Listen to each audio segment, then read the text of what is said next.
Vamos ver histórias 100% verdadeiras? Vamos lá então, né?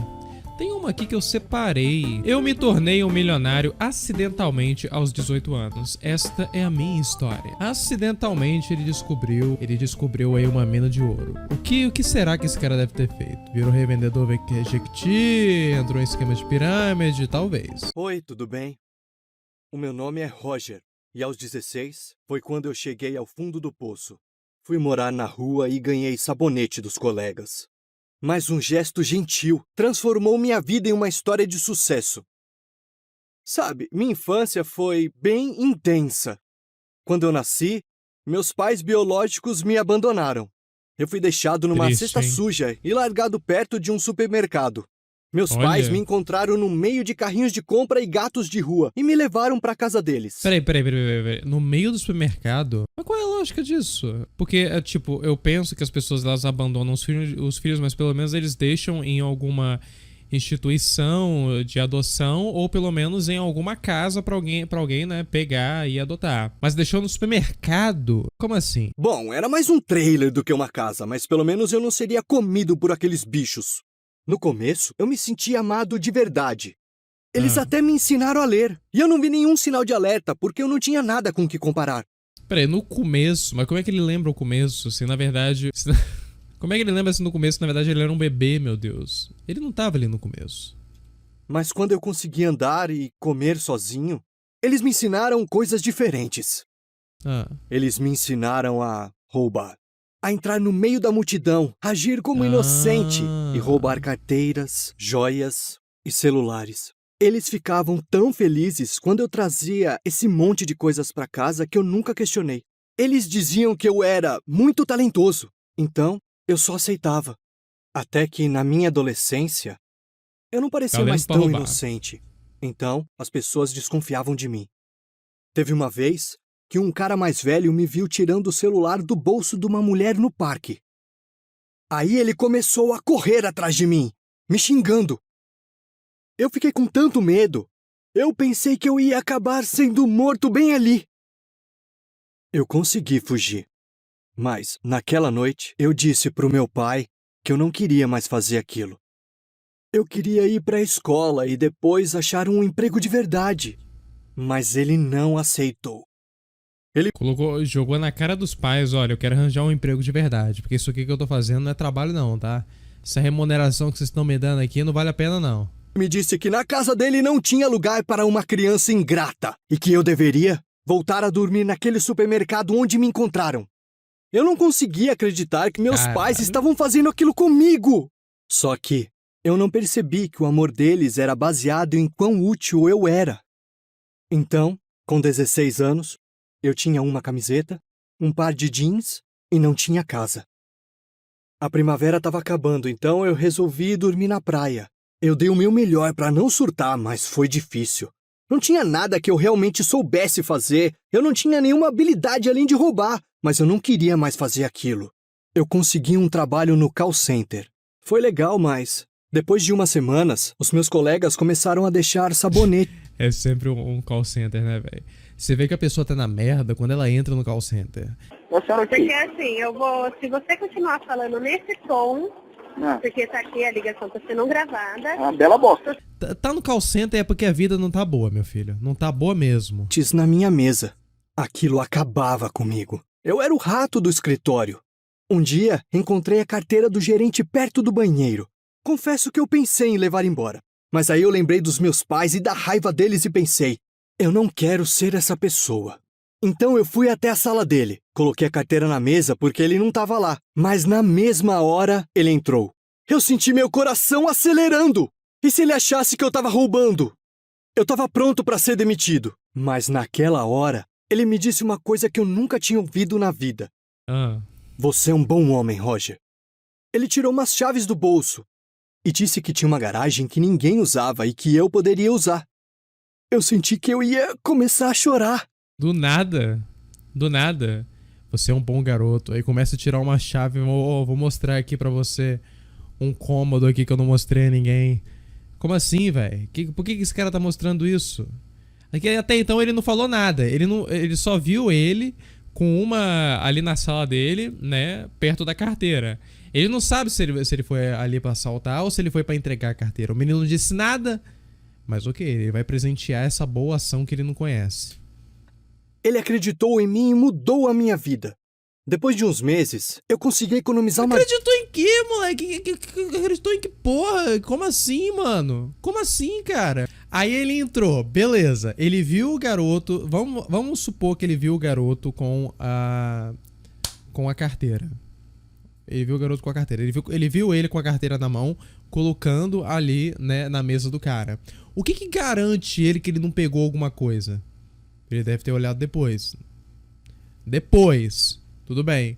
Mas o que garante que ele não tava com essa carteira usando ela, meu Deus do céu? Como assim? Não, mas aí ele vê o cara segurando a carteira, sem falar nada, com um olhar completamente preocupado, e ele automaticamente pensa, não, esse guri aqui, ó, esse guri ele tem caráter, esse guri aqui está fazendo uma boa ação. Como assim, mano? Eu consegui economizar uma grana, achei um apartamento e fui promovido a gerente. Mas eu sabia que a minha história não ia. Mas tinha uma coisa muito maior que eu ainda ia fazer na vida. Eu só não tinha ideia do que, nem como. Naquela época, tinha uma colega lá com problemas. Era uma moça, a Júlia, que sempre faltava ao trabalho.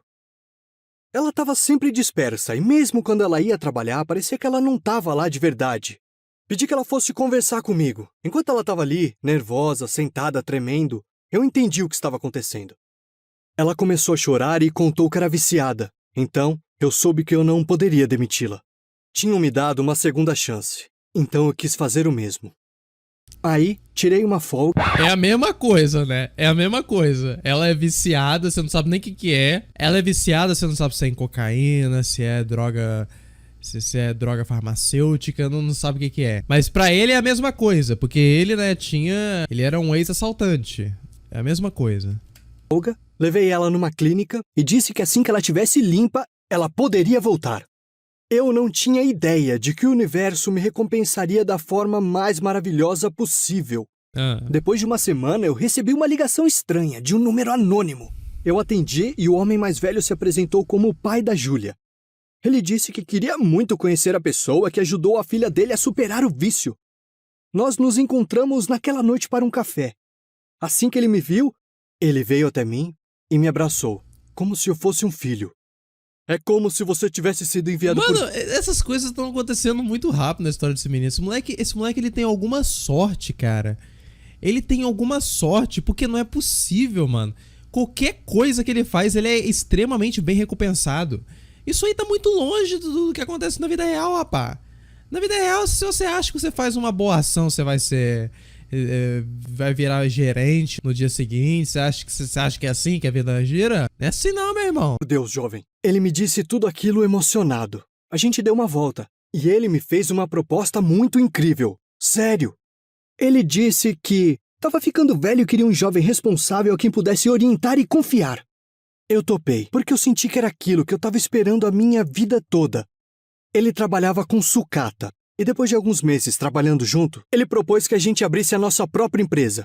Não dava para acreditar... Caralho, esse moleque é muito sortudo, velho. Qualquer coisa que ele faz, qualquer boa ação, ele é extremamente bem recompensado.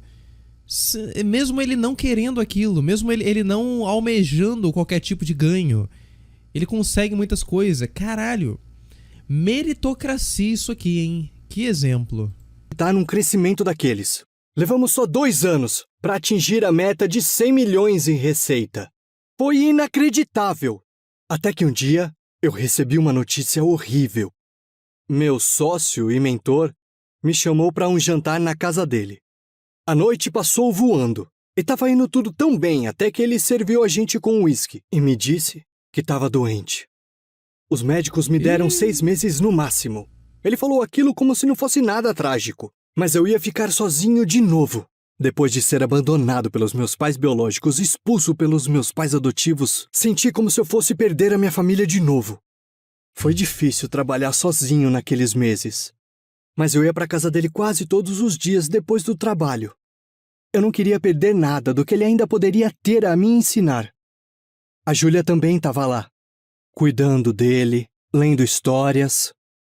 Depois que ela superou o vício, eles ainda tinham muito o que falar. Foi quando eu realmente a vi. Ela se transformou dessa garotinha perdida na mulher mais linda e batalhadora que eu já tinha visto. Teve uma noite em que a gente estava junto no escritório dele, conversando, rindo, quando eu e a Júlia fomos até o bar encher os nossos copos. Teve um momento em que fomos pegar a garrafa e nossas mãos se tocaram. Ela deu uma risadinha. Aquela cena clássica. Foi tocar uma coisa, tocou na mão do outro, pronto. Hormônios à flor da pele. Inocente, e eu vi o pai dela sorrindo, assistindo aquilo. Foi naquele momento que eu realmente senti que eu pertencia a algum lugar. Eu estava em casa. Não precisava de mais nada. Naquela noite, antes de se despedir, o pai dela me pediu para sentar com ele. Ele trouxe um anel que era da mãe dele e me deu, dizendo: Eu não quero pressionar nada, mas se você realmente quiser isso, vocês têm minha bênção. O quê? O quê? Como assim, cara? Como assim? Gente, isso aqui tá muito rápido, cara. Isso aqui tá muito rápido, mano. Os moleque nem se conhecem direito. Quer dizer, não, conhecer eles se conhecem. Mas tipo, os moleque eles nem firmaram nenhum tipo de relacionamento. E o pai dela já alfinetando os guri pra se casar, mané. Como assim, mano? Eu sei que parece estranho ou ingênuo, mas eu fiz aquilo 2 semanas depois. A gente não tinha namorado antes, mas a gente se conhecia bem o bastante pra poder dizer sim. A gente queria que o pai dela nos visse casando. Do nada o pai dela. E aí, mano, você quer casar? Você quer casar com a minha filha? Tem minha bênção, tá? Você quer casar? E eu queria que ele soubesse que o negócio, a filha e o legado dele estavam em boas mãos. Ele morreu 1 mês depois do nosso casamento. É claro que ficamos arrasados.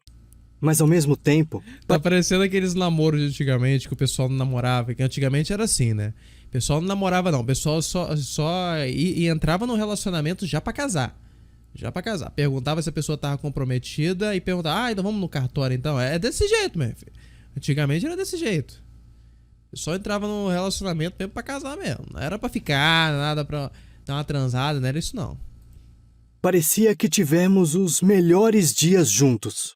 E isso é tudo que uma pessoa pode querer. E mesmo que minha história tenha começado comigo sem nenhum tostão, e agora eu tenha virado um milionário, eu tenho orgulho mesmo, é da família que eu ganhei nesse processo. E é só porque eu consegui superar todos os desafios que a vida me deu e aproveitei as oportunidades que apareceram. Porque, no momento certo da minha vida, eu decidi que eu tentaria ser um homem melhor. Nunca é tarde pra se tornar melhor Que porra e ser é esse melhor. cara aí? Quem é esse cara? Do nada brotou um maluco aqui, ó. Quem é esse cara aí, velho? Que porra é essa, meu filho? É o filho deles? É o pai dele? Que porra é essa, meu irmão? Mas assim, gente, vamos lá. Como é que ele se tornou milionário? Eu não tô entendendo, eu não entendi isso ainda. Ele era um gerente de uma empresa, ok, né? Gerente não é milionário. Gerente não é milionário, não. Aí depois ele trabalhou como sócio de uma empresa de sucatas do pai da namorada dele. Mas como é que ele ficou? Como é que ele ficou milionário? Como é que ele saltou disso pro milionário? Quem? Porque, gente, pra ficar bilionário, você tem que ter um longo histórico de exploração. Exploração do trabalhador. Mentira. Você tem que ter uma coisa aí. Herdou herança. Mas, mano, que porra de... Como assim? Que herança é essa? Porque se o cara ele fosse rico, a história teria dito, ou disse na história que o velhinho era rico. Eu não lembro dele dizer. Não lembro. Mas assim, eu não entendi nada. Eu não entendi nada. Como é que ele conseguiu ficar tão rico? Tá muito fácil ficar rico, mano. Tá muito fácil. Basta você não assaltar a carteira de alguém e você fazer amizade com uma menina viciada e pronto, mano. As oportunidades vão se abrir automaticamente. Esse mundo aí Esse mundo aí tá muito simples. Sei lá, eu pensei que ele ia dar uma aula aqui sobre investimento, ele ia falar sobre poupança, mexer com ações assim, de empresa, mas não, o cara ganhou dinheiro do caralho, mano, de nada.